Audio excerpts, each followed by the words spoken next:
60 Minutes had started in 1968 with Mike Wallace and Harry Reasoner. Bill Leonard, who was the vice president of CBS News, in charge of this fledgling 60 Minutes.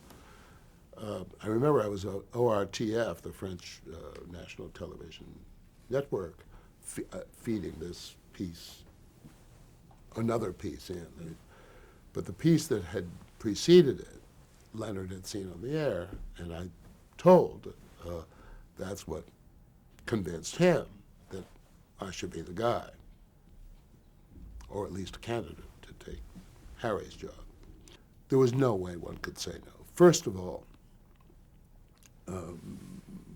any reporter doing this kind of work will tell you that you felt imprisoned by the minute and a half or 2.5 even, or 3-minute pieces that you did routinely. 3 minutes was a big deal. Well, here's a chance for 20 minutes where you really get your teeth in a story, where you can really have a chance to do a little writing, a little thinking, a little not working to such sharp deadlines. I think there was a hunger for more than what could be jammed into a 22 or 23 or even whatever 28-minute broadcast as the evening news was then. There was a hunger for it. No one was doing it. There were the hour documentaries, which had a certain lugubrious quality about them. Many of them did. That maybe had more information than people could happily sit still for. There was something about 20 minutes or 18-minute pieces, which are now 12, by the way, that seemed to fit perfectly.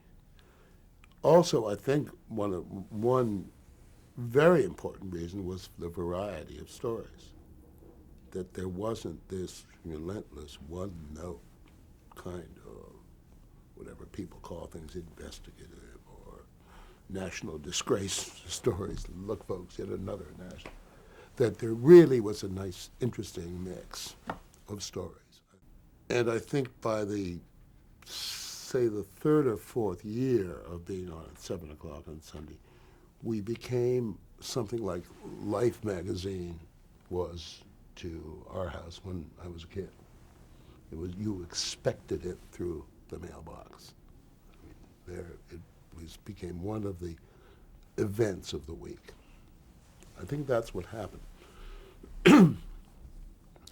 The other thing that I think that is important for the broadcast is that we never really pandered. We didn't take surveys about the kind of stories people think other people want. We only put on stories that intrigued us. I mean, us individually, the correspondents and Dawn. And on the assumption that we're all reasonably interested people, and if we find this interesting, amusing, shocking, hilarious, a lot of other people will. And the program still works on that principle, by the way. We don't sit around having meetings about what might make an audience-grabbing story. I mean, I think that the effect, mercifully, has been that. The audience has come to it. And I think the other interesting thing that keeps us going, even though ratings are down on all network television, as you know, is that the more we continue to do what we've always done, the more distinct we become from the various magazines that have followed. I mean, the more bells and whistles they add, the better we are.